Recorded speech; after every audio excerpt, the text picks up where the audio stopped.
On this episode, we meet a meteorologist who left weather behind to become a full-time saxophonist. My guest is Jeffrey, and while he still loves meteorology, making music is what truly feeds his soul. Jeffrey followed the path that many of us take, getting a job for financial security so we don't have to worry, and neither do the people that care about us. But that path can sometimes leave us feeling unfulfilled and incomplete, searching for who we really are. So he quit his job and began pursuing what fills his soul.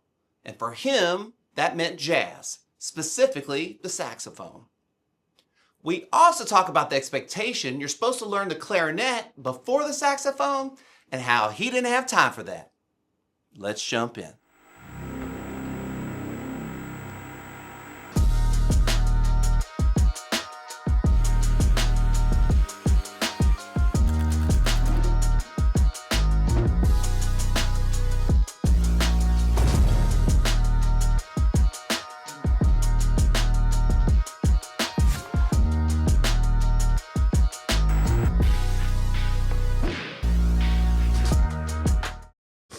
All right.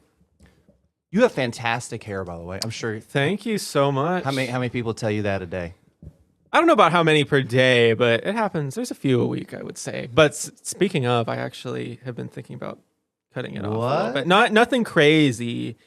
I definitely want to have the curl thing happening still, but I feel like for the winter, I might want something a little bit shorter. So my hair was long, like probably about as long as yours all the way. And, Really? I just cut it off. Dang. Wait, no, I remember seeing pictures and stuff. After about 6 years. How's the life? How's the short hair life? Well, I don't know about you. Have you had your hair short the majority of the time? Before this, yeah. Mm-hmm. So when I cut my hair short again, it was just like going back to my regular haircut. Does that make sense? Oh, yeah. Yeah. Well, it's like, it feels like it's been so long, I don't even remember what it feels like. How long have you had your hair long? It's not even been that long. I've never had it this long. Like, this is the longest it's ever been, but it's been like medium long for maybe a year and a half or so, something like that. So not even that long. How's your girlfriend feel about it? She likes it. She's always down for a change, though, no matter what. She likes a dramatic change. So I also like a dramatic change. So I might be doing something. I'm not going to do anything like super crazy, but. Well, would you just kind of like cut it? I think like I would I take some of the length off of it, but I've been talking about it with my fiance a lot is I want to do like some layers on the top so the curls do their thing, but I don't want it to look like a bowl cut or anything. So I'm figuring that out. I'm slowly looking up some inspiration pictures. do you have naturally curly hair? This is completely natural. Like No way. Yes, like this is almost completely. I have like a tiny little bit of product in it, just so it's not frizzy. But this is what it does, and I never knew that actually. Like my hair, I always had short hair, and it was a little bit wavy. So I always thought my hair was just like a little bit wavy, and then I grew it out, and it does this. It's crazy. And today it's not even that curly compared to other days. So it's fantastic. Oh, thank you. Okay, you said when we were doing a little mixtape therapy, you graduated from where?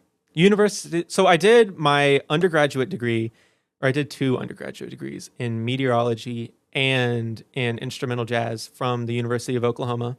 And my fun fact is that I'm the first person from OU to get a jazz degree. They started offering it when I was there. So no way. Yeah. So I'm the first person with a jazz degree from University of Oklahoma. And then I took a year off, and then I did my master's program at University of Central Oklahoma, which is in Edmond, just north of Oklahoma City. And that's where I got my master's degree in jazz studies with an emphasis in music production. So I did like all the jazz saxophone stuff, but I also spent a lot of time in the studio recording my own original album. So I have an original album out there called Hypsometric, which is actually a meteorology term. So all the worlds collide. Whoa. Okay. Oh yeah. So can you find us on Spotify? Is it on Spotify? Yep, that's on Spotify. Okay, so it's on Spotify. Yep. It has a meteor. The name of it is what now? So the name is Hypsometric, which is HYPSOMETRIC. So it's like a whole word, but it sounds cool. It sounds like hip or something, Hypsometric. But it's a meteorology. It's a meteorology term. And I'm not gonna try to explain it right now because it's been so long that I'm sure I'm gonna say something wrong about it. But It is. It's one of the most important concepts in meteorology that really it defines the physics of everything that's going on. So I had to use some meteorology term in my album, yeah, and I thought that was the perfect word for it. How'd you get into meteorology? What made you want to go to school for that? Well, I liked meteorology and weather before music, actually. Like ever since I was a young kid, I always was obsessed with storms and just cool weather and everything. So I always knew that I wanted to go to school for meteorology. And then it was around middle school where I started picking up the saxophone, and like especially in high school, I started like really falling in love with it. So I had like two competing interests there, and it was definitely tough to like choose between one. So I didn't choose. Yeah. I just did both in my undergrad. But I went to University of Oklahoma to study meteorology, and while I was there, I started doing the music stuff as well. And that's how I ended up in Oklahoma. And it was so much fun. During my time at undergrad, I actually worked with mobile radar trucks, and we would drive them into hurricanes and near supercells to collect data. And I did research, and I have my name on a couple of published articles out there. And that's cool. It was a lot of fun. Yeah. It's just the only thing, like I love all of that, but I don't like, I mean, as everybody does, I don't really like sitting behind a desk all day. And a lot of that was sitting behind a desk crunching numbers. They're cool numbers to crunch most of the time, but still, the music thing was a lot more fulfilling. I still am obsessed with weather, and I'm always keeping up with it. But I love how music, I never know what's gonna happen next. And it's always different stuff. Like today I'm on this podcast. Later I'm playing saxophone at a wedding. Tomorrow I'm playing saxophone at a friend's art show. So it's there's just so many different things that I get to do with music, and that's why I have ultimately landed on this. We'll see what happens. I guess I felt like as you were talking, I was like, there's this real similarity between jazz and storms, like to me, right? I definitely think so. Is there such a thing of like inside of like, like storm chasing, like you're talking about, y'all were gathering all this data. When you're doing like jazz, is there kind of chasing or anything that you're looking for while you're doing jazz in a similar way? Honestly, there's just a lot of crossover between just science and music in general. And that was a cool thing, is when I was doing meteorology, there were a lot of people that were musicians or did like some art thing. And I think there's a lot, especially with jazz and science and meteorology, it's very technical. There's a lot of art to jazz as well, but there's a lot of technicality to it too, like music theory, understanding chords, time, and like how things work together. It definitely, there was definitely a crossover, and that's why I think both of them have made such an impact on my life, and that's why I have been a meteorologist. I've been a jazz musician. Is just all that technical part of my brain that I love to use. It was all right there together. Yeah. I just keep having this thought, like, what if you were like on the news, but you played the saxophone? See, like, everybody says that. Yeah. I have played saxophone on the news. It wasn't not for the weather. Not for the weather. You're describing a storm, like, with the saxophone. Nope. I think that would be so much fun though. I always thought about that. I was like, what if I was a broadcast meteorologist and I could technically still do it. I don't think I'll ever do that though. I have a lot of respect for people to do that. The hours that go into that, especially when you're starting out, you do the overnight shifts and then you start doing the early morning shifts, and it's like years and years before you get into a good market where you are the lead meteorologist and you only work a 9 to 5. Like it takes forever to get there. And I have a lot of respect for people to do that. Shout out to Zach Shields. He's I watch him in the morning. He's my favorite meteorologist, because I feel like I'm getting the weather from my dad. That's what it feels like. Yes. I know exactly what you mean. I love that. Yeah. It takes a big personality too. Yeah. To be a broadcast meteorologist. And yeah, I always wanted to try it. I probably won't. Maybe. We'll see. Well, I was just thinking you could just do it on your social media. I also could. I could just do it on my social media. You could just talk about the weather and just, play the saxophone. Yep. You could just, I've thought about that too. I don't know. I don't know if I'll ever do that either. There's a lot of people out there that do like just social media weather forecasting and all of that. And I feel like I'd be a poser trying to do that. Although I do have a degree in it, I guess. it's like there's Well, you don't have to give like super great detail. It could just be general weather, but like, but you also play the sax. That's true. But that's true. I also haven't figured out exactly what that crossover would even look like. It's like, okay, I'm going to tell you the weather and then play the saxophone. Well, I just feel like if there was a storm coming, you'd have something for it. And if there was like, some sunny music day, inspired by the weather. It'd be inspired by the weather. Yeah. Yeah. There's actually, this is reminding me, I actually recently played saxophone on a song that someone's about to release. I'm not going to say who because it's not been announced yet, but it is based on like the Local on the 8's weather that used to be on TV. It was like the jazzy R&B saxophone kind of sound, and it's kind of like a funny play on the Weather Channel music from in the 90s. And yeah, I'm excited for that to come out. So I played saxophone on it. So you recently quit your 9 to 5. Yes. To become a full-time musician. I did. How does it feel? Oh, it feels great. It's been about a month now. It's so much better. Yeah. I had a lot of just like going into the office. It caused me like a lot of anxiety, especially because I was so busy with music that I was pretty much working from being awake to going to sleep every day without a break. Just because there's so much music stuff I wanted to do and I needed to do, but I also had to do the 9 to 5. So it's so nice to only be able to focus on music. Even now, I could absolutely work all like 100% of the time. And I've really been trying to schedule out my days to where I'm done at like 5 or 6, unless I have a gig or something that evening. Just because it's hard for me to stop working unless I just tell myself to stop. But it definitely has been a lot better. I've felt a lot more creative. I've just had a great time. It's also been nice. I've been traveling to play saxophone at weddings and events. I've really started doing that. I've been playing saxophone at weddings and events for years now, but I really started traveling a lot this year. And now that I don't have the 9 to 5, it makes it a lot easier. I don't have to ask off work or anything. I just get to do it when I need to. So you said that when you were in school that you got into music, like, or Yep. you got interested in music again. And I feel like I'm not speaking out of place to say it kind of grabbed you back then, right? Like it kind of, because I mean, so back then, did you think that you would be here doing this, like that you would not have a 9 to 5, you play saxophone full time? What was your thoughts back then? I had no idea. That's like, I definitely always dreamed of just being a full-time musician, but I'd never had a specific vision for what that was going to look like.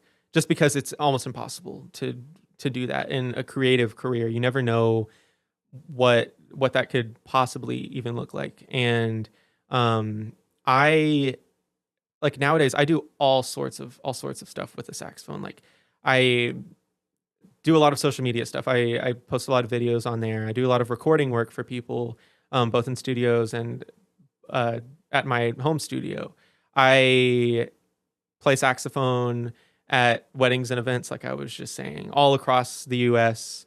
And I also play in some rock bands around town, and I play jazz gigs here and there. So it's just like I do so many things now that I don't know I would have even been able to comprehend all of the different things that I could be doing at this time, you know. But I'm so happy, and I love having such a diverse day every day. You know, it changes day to day. Has it been hard to unwire 9 to 5 in your head? Like, do you know what I mean? Oh yeah, no, I definitely know what you mean. And at this point, I think I pretty much have, kind of, to an extent. With being a musician, it's a lot of the time I'm the busiest on the weekends, like a Friday night gig and a Saturday night gig and something on Sunday. So that my schedule is shifted around, and I really tried to figure that out, and I'm starting to get the hang of that. But just like getting the feeling that I didn't have a 9 to 5 job out of my head, it took a second. I felt like I had those responsibilities, but I don't. It's only music now, and I'm starting to actually feel like a full-time musician. How I'm just curious. I don't have this problem because I don't play music, but your girlfriend's also a musician. Yep.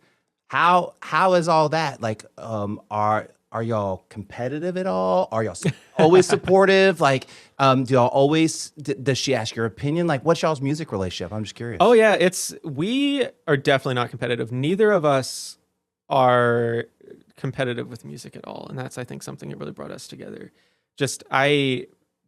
There were a lot of spaces I've been in music where it was a competitive thing, and I just was not happy with that at all. And same with her. In school, she did a lot of musical theater and choir, and that's very competitive. But now she's a singer-songwriter. I'm a saxophonist, and I do all of these things. We really, honestly, we need to make music together more often. It'd be nice to actually be making music together every day. We definitely don't do that because it's a lot easier to just sit on the couch with our kitties and our puppy instead of going into our studio room and making some music.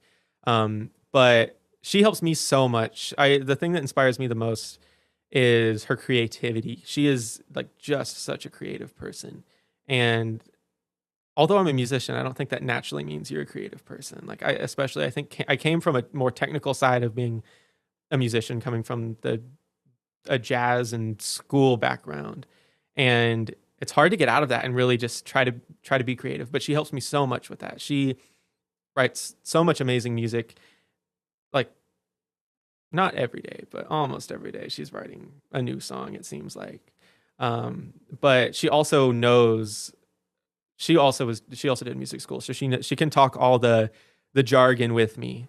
So I can talk all the crazy stuff, all the, crazy music theory words or music production stuff. And she absolutely understands it. So it's nice to have that. But her coming from a different background, being a singer-songwriter who was in musical theater and choir, I think is perfect because we don't have anything directly to be competitive about. We just get to work together and make music.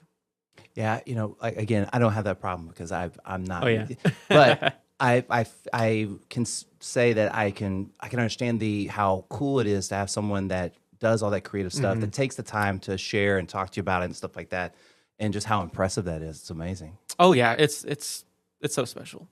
It is. I'm so grateful. We got engaged this year in, I think it was late January, or maybe it was early February. That's when it was. And yeah, we're planning on getting married next year. And we recently just got a puppy. So I've been telling her, I think that's more of a commitment than actually getting married, is getting a puppy together. So well, you find out how y'all are together when you have to take care of something together. Exactly. Right? Yeah. We've had cats this whole time. We've had 2 cats, but they're so but cats are easy. They just go live, they do their own thing. But this puppy, she's a lot, but she's great. She's good for a puppy. I'll say that. Okay, so you went to school in Oklahoma. Are you from Oklahoma? No, I am not like from anywhere. I lived all over the place growing up. I was born in Virginia, and then I moved to Florida, Missouri, Tennessee, and then I did high school just north of Austin in Liberty Hill. And then my family moved away, and that's when I went to Oklahoma. So now my family lives in Tennessee. I was in Oklahoma, and now I'm down here in Texas. And my family is actually about to move back to Texas. So I'm not from anywhere. I guess technically I'm from Virginia, but I don't. Dad in the military? He wasn't in the military, but he worked actually in nuclear government work. Oh, so, wow. As a statistician, yeah. So we moved around a lot for that. That wasn't always the reason we moved, but it was a lot of the reason that we moved.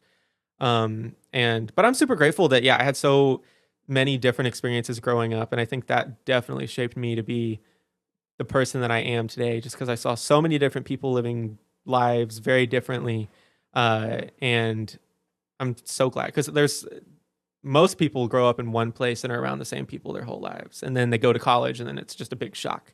When I went to college, it wasn't that big of a shock, other than that I was on my own. But even then, it wasn't too bad, thankfully. Yeah. Mm-hmm. You want that? You got your lemon. Oh wait, no, I forgot about the lemonade. Yeah. Thank you. Yeah. I was gonna grab my tea as well. Oh yeah, I don't drink like the lemonade when I'm playing saxophone, because then I'm blowing sugar into the saxophone and then the keys get sticky and stuff. But what now? Yeah, so like if I have like sugariness in my mouth from like drinking like a lemonade or a beer or anything, not only it can like make the saxophone mold after a while if you're not cleaning it super well, but also it makes the keys sticky to where if I lift my fingers up, the keys might not come up, and then it's like unplayable at that point. Wow. Yeah. Hmm. So do you have to do like a whole like not mouthwash, but do you have like some sort of mouthwash routine you do before you play, or is it? No, I usually if I'd eaten food or had a sugary beverage before, I'll just get water and swish my mouth and drink it a few times. Nothing serious enough. Yeah, nothing too crazy. Some people do like brush their teeth and mouthwash before playing the saxophone, and I respect that. But on the other end, there are a lot of people that will drink a beer or something, play the saxophone, and then they never clean the saxophone, and then it turns into this like gross, moldy piece of metal. And I don't do that. I do clean my saxophone every time I use it. So, okay, tell me how when a saxophone gets moldy, other than being gross, like you can feel and hear the difference in the sound. It really depends. I've seen like some, especially like middle schoolers or high schoolers that never have cleaned their saxophone, and like just gunk will build up in the mouthpiece and it's just nasty. And then that actually at a certain point can affect your ability to play the saxophone, especially on like the neck of the saxophone. There's a tiny hole for the octave key. And if that gets covered up by gunk because it's never cleaned, then you're not going to be able to switch octaves very easily. So it can definitely affect the playability of it. Most of the time it doesn't. The biggest issue with eating food and drinking sugary stuff while playing a saxophone is just getting sticky keys. Because if the keys are sticking, like the keys are supposed to lift up and go down right when you put your finger on them, or else it's unplayable. Mm-hmm. So if they're not doing that, it's a mess. And it can also be really difficult to get the stickiness to come off of the pads on the keys. There's all sorts of different solutions that people use, but mine has always been using furniture polish, actually, because the thing that seals the tone hole is actually a little leather pad. I think it's leather. It might be like synthetic or something, but using furniture polish on that can make it not stick as much. Really? Yeah, it's crazy stuff. Thankfully, knock on wood, this saxophone doesn't have the sticky key problem because I keep it so clean. But my alto saxophone definitely does. I got it used. I don't really think that it was. I don't think it was the person before me that made the pad sticky. It's just like some saxophones just have stickier pads for some reason, especially on the G sharp key. Really? Yeah, that's something you probably never need to know, but it's always the G sharp key. Well, I was going to ask you. I was like, what's something about saxophone that like no one would know or that we wouldn't know? And it's like that's one of them. Yeah, is that the G sharp key loves to stick. Yeah, but not on all saxophones. The reason why is because it's one of the keys on saxophone that always stays open unless you push it down. So there's a spring that like makes it stay open. And if that spring isn't strong enough, it won't be able to break that slight stick. And a lot of the times the spring is not strong enough, especially on cheaper saxophones. So yeah, it can. That's one thing that if you're not a saxophonist, you probably never needed to know that, but now you do. Yeah. Do you remember the first time you picked up a saxophone? I actually, like you picked up in your hand and you felt it? Honestly, like I know that it would. What was the name of that music store? Oh, Rush's Music Store in Knoxville, Tennessee. That was the first time I picked up a saxophone. I think it was in that music store. I don't remember the specific moment though. I definitely don't. Do you remember like you knew you wanted to play this, or were you unsure? I was like, I don't even really remember why, but I just knew that I did want to play it. And I can't even remember why I was just so passionate about it. But I was telling you earlier is I wanted to start on saxophone. Specifically, I wanted to start on tenor saxophone, the saxophone that I play. But in a lot of band programs, they always have you start on clarinet. If you want to play saxophone, you got to start on clarinet. And I didn't want to start on clarinet. In hindsight, it probably would have been a good thing because I wish I was better at clarinet now.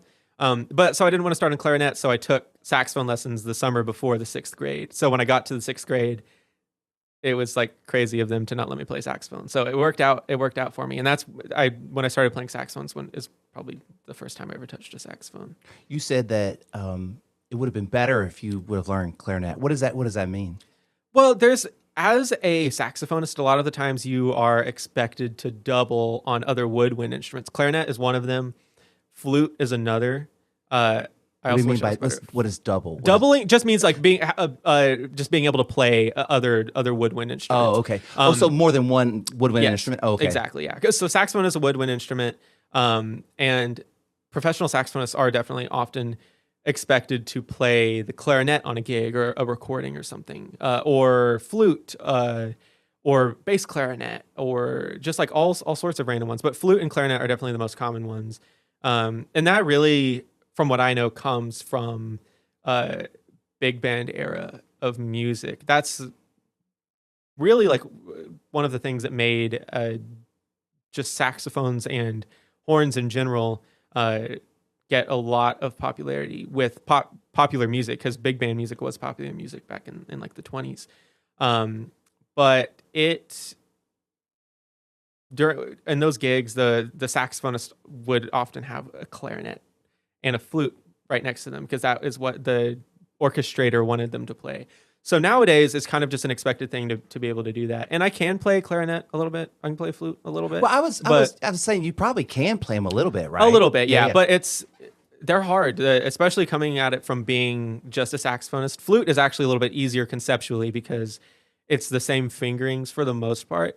Clarinet is tough because if you press the register key, all of the notes change, from what I know. Because normally 3 fingers is a G for me on saxophone. It's the same on flute. It's the same on like a recorder, like you played in elementary school.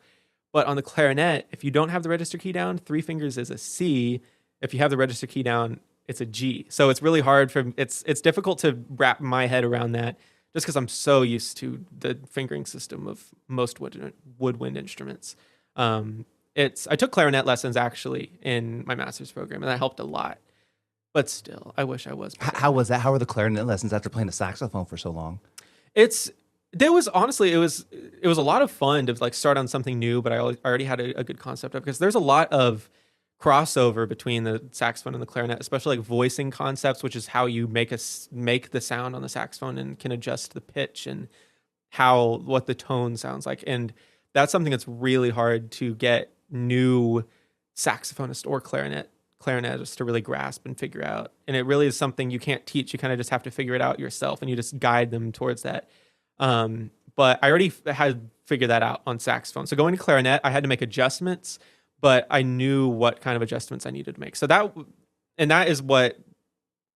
why if you hear a new saxophonist or a new clarinetist, they squeak all the time. It's because they haven't really figured the voicing thing out, or the embouchure. But saxophone, I definitely had figured it out for the most part, I think. And then going to clarinet, there's definitely adjustments, but it wasn't as crazy of a thing as if I was just starting fresh and not having any woodwind experience. But it was a really great time. It was only for 1 semester, but I got so much out of it.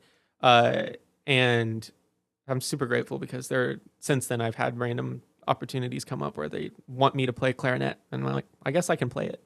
But So what did you have against the clarinet that you were going to work so hard over the summer and take all these lessons just to not do it? Like what was it, like other people, or just you? I think it was like a combination of like I didn't want to do what everybody else was doing, but also for some reason I just really liked the saxophone. Like I didn't, and that's like I can't remember exactly what it was, but I just thought it was cool. I thought the saxophone was like the coolest Did you listen instrument to I could jazz play. music as a kid? Did you listen to? I did. I grew up like my mom would play jazz music like in the background and stuff, so I definitely had listened to it. I wouldn't say I was like a jazz fanatic growing up. I really primarily listened to like classic rock and stuff, but that had a lot of saxophone solos in it too. Yeah. Like a bunch of 70s and 80s music, even 90s too. So I had heard saxophone all my life, and I was also thinking like all this music I listen to, they have saxophones, but they don't have clarinet solos in them, or there's some flute solos and that stuff. Like Jethro Tull has a lot of flute solos, but I just thought saxophone was the coolest thing. So that's really the biggest reason why I just wanted to skip the clarinet. Now I love the sound of a clarinet. I love like the woody, earthy sound of it, and there's so much that you can do with a clarinet. You can go so crazy high on a clarinet. That's one thing. But the sound of clarinet in New Orleans jazz, I think, is one of the coolest things in the world. There's like the constant runs up and down.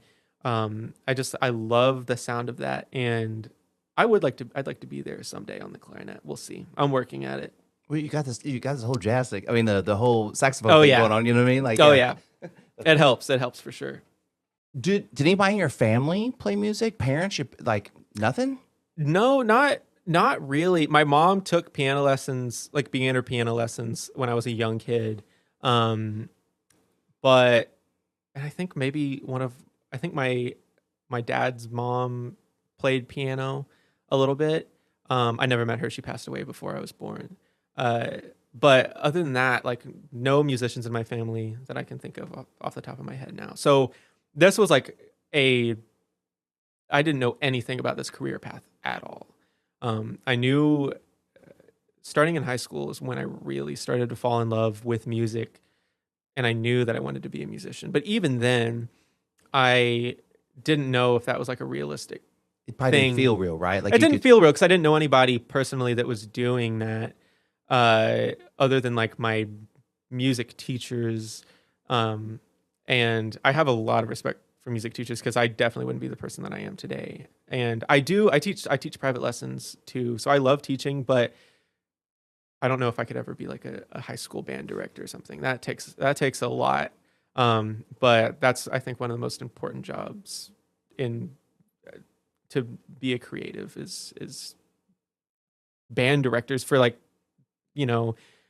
being an instrumentalist. They really just show so many kids what it's like to be a musician. But yeah, like what was I saying? I'd ask you, like, was there anybody in your family? No, that's what it was. Okay, in my family, yeah. So yeah, but yeah, I really was. I didn't know what a career in music was going to look like. So that's why I went, and I also loved meteorology. That's why I went and got my degree in meteorology, and I had a job in meteorology for a little bit, as I was really like trying to figure all of this out. And even during my time in school for music, I didn't know what the career was going to look like because I was very much in the jazz world, and jazz musicians notoriously don't make a lot of money, especially nowadays, just because it's not as popular of a music, just like as generally popular of a music. Absolutely love jazz, and there's so many people that do, but it is unfortunate there's just not a lot of money in that. So I was like, I don't know if I can make a career just doing this. But I moved to Austin, primarily just to get into a bigger music scene, and slowly things started to happen, and my social media stuff started to take off, and now I do all sorts of things, and I don't know what next month is really going to look like most of the time, but so far it's worked out, and I'm super grateful for that. But it's, yeah, I had to figure all of that out myself. Well, really. It sounds like you found where you're supposed to be, right? And I think so. And no one can really tell you or guide Yep. you to where that is, right? Oh, I think so. I absolutely think so. I know music is the career that makes me the happiest, like by far it does. There's still a lot of stressful aspects to it, especially just not knowing how much money I'm going to be making next year or something, or even next week I might not know how much money I'll be making. But it is just so fulfilling to me. It makes me so happy. I just think about it all the time. I know it's the right thing for me to be doing, and hopefully I can do it for a long time. We'll see. You never know. Is there, okay, we were talking about, like, you really started getting the music in high school and stuff. Mm-hmm.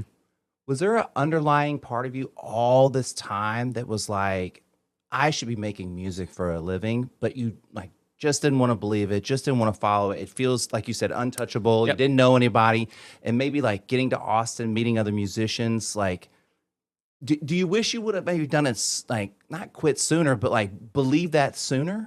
Oh yeah, like I think about that all the time. I don't really have any like regrets with my music career or anything like that. But I definitely think I would be a better saxophonist today, and I think I might be further along in my career if I just fully committed to the music thing right into college. And that was hard for me because it's not like doing meteorology wasn't even like, it didn't feel like a backup to me. It was also something I was very passionate about. It just like turned into something that I realized I didn't want to make my career like I had always thought.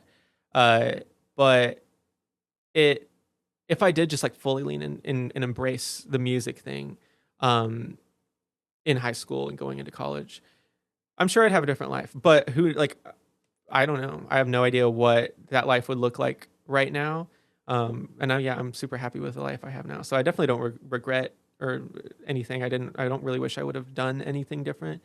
But I've always thought about that. Yeah, it's like just if I did fully lean into it earlier, what it would have been like. But even saying that, I was very much leaning into it even while I was doing meteorology stuff, and that is when I especially didn't have a lot of free time. I there were days I'd practice saxophone for 6 hours and then go take a meteorology exam and then go back to the practice room or something. So that was a period of time that was very busy for me, and I don't want to always be that busy. So I think that it's just doing the music thing for me, I think, is the right thing. I definitely How was your family, your parents? They supportive of your music and stuff? Oh yeah, they definitely ask the questions. It's like, how are you going to do this? How are you going to and they especially a lot of times don't understand what it is that I do exactly. I have to it's something that I've just done for so long that it just makes sense to me, but I have to explain it to them,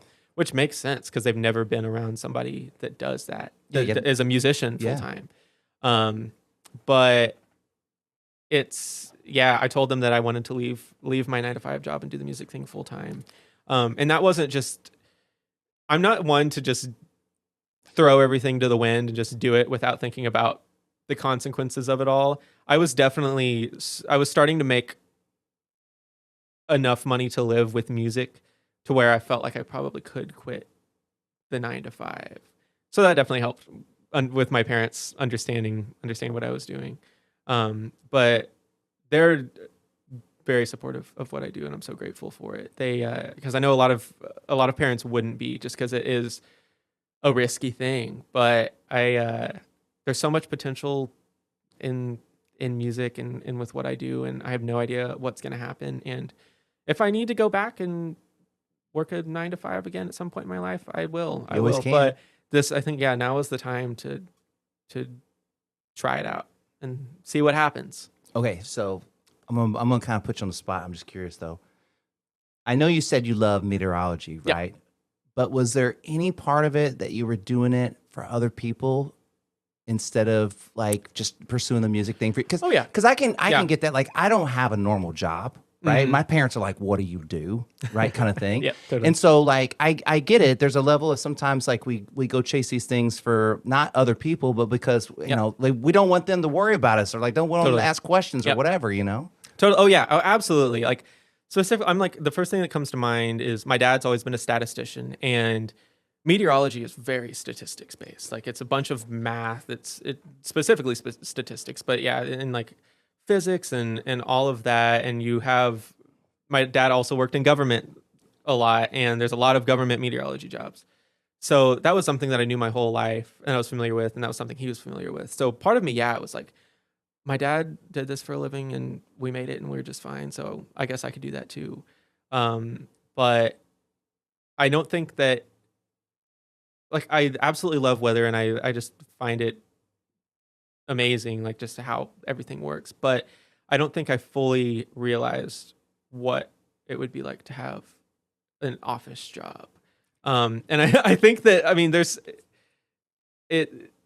I just don't know if I'm cut out for it.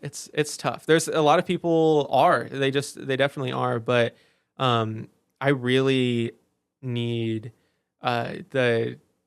I need to be creative, and I need a lot of human interaction, which is something that I never really thought I'd say. When I was a kid, I thought of myself as an introvert, but now I definitely think of myself as an extrovert. And it just, once I was in it, it didn't feel like the right thing for me. And it was tough to realize that, for sure, because I always just thought of I'm just going to work a meteorology job. But I know it's, now that I've been doing the music thing completely full time for about a month now. I'm so much happier. And I also, now that I have more time, I'm getting even more opportunities, thankfully, just because I'm able to put myself out there more. You put more time into it? I'm putting more time into it. Exactly. Yeah. And I mean, I have a bunch of stuff lined up in 2026. So that, especially like the weddings and events, I have a lot of things lined up there. So that gives me some sense of security with like how I'm going to get through next year. But even then, it's like there's some quiet time or quiet periods throughout the year where I'm not really sure where that money's going to come from. But I just got to hope that something's going to come up. And if it doesn't, then I don't know, maybe I'll get a part-time job here or there. I'll do some random stuff. But that's just the reality of being a musician in today's world and living in a big city like Austin too. It's like you just have to take the risk. And if you're able to put more time into your creative endeavors, it's a lot of times you're going to get even more opportunities. And I've definitely found that. So, You know, I don't know nothing about nothing, but I don't think you're going to have any problems. I think you're going to be totally fine. I think the way you come through online is like so cool and so magical. Thank you. The stuff you played in here was like so awesome. You know what I mean? And okay, when you go and like play weddings or events where people dance, right?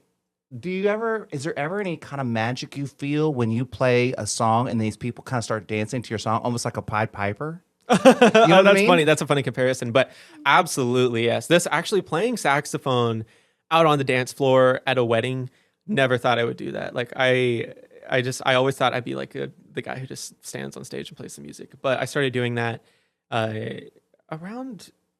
it's probably around, I don't know, maybe 2019 or so. And I've just absolutely loved it. It's so much fun to go out there. And everybody's like everybody's so into it. It like brings the energy of the dance floor up so much.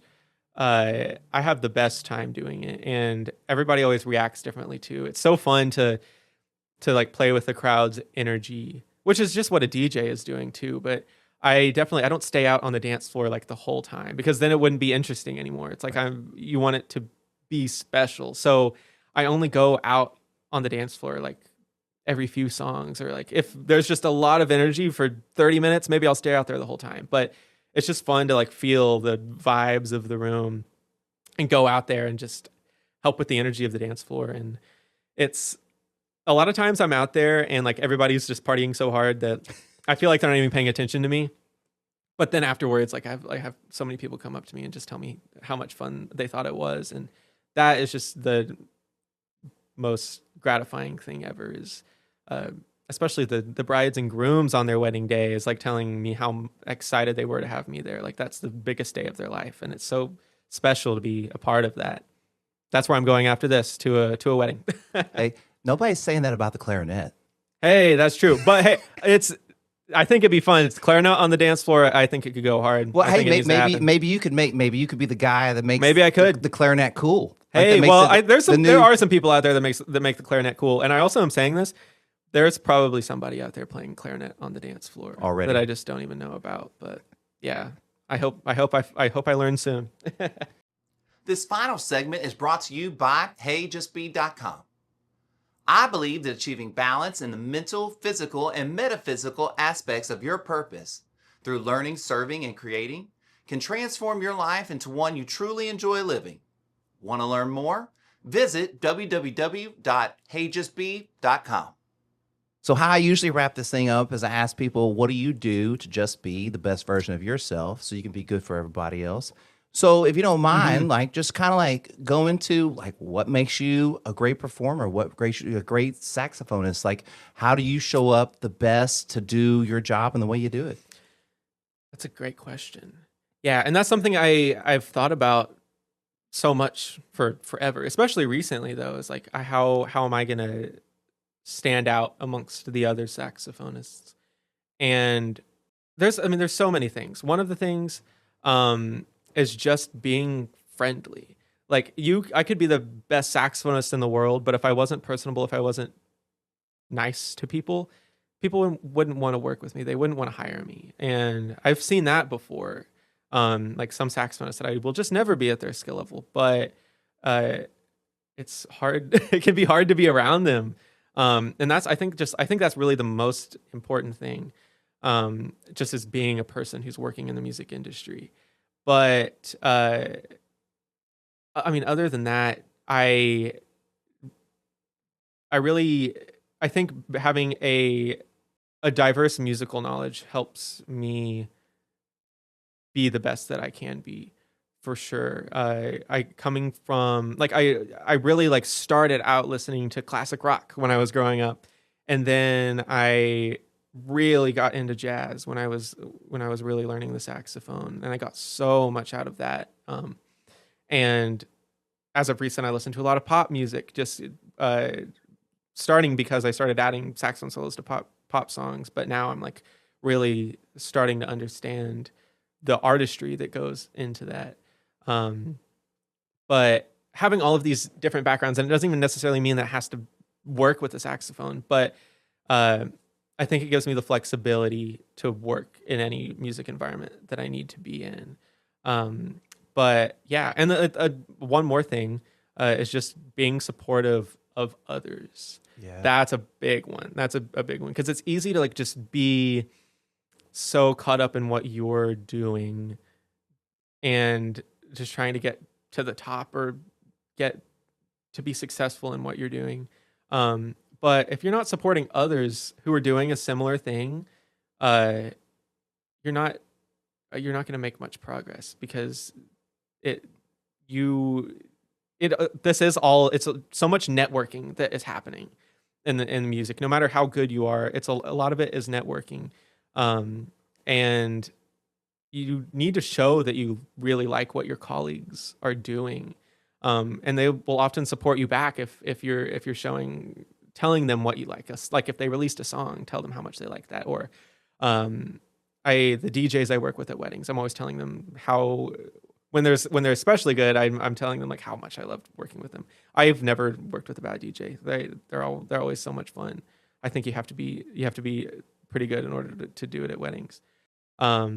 But yeah, that's being supportive of others is, I think, a game changer when it comes to this. Well, when you raise others' vibrations, it also raises your vibration. Absolutely. And to your point, and I would guess that, like, when you said you came to Austin to get more into it, and you started doing those things, that's when the opportunities started to open up. Totally. That's when you started to get more gigs. You support other people, and they know people, and this and Exactly. And it's networking, but it's also just like community. It's just community and being Right. a human, like especially like living in the United States. I think the United States isn't especially made for community.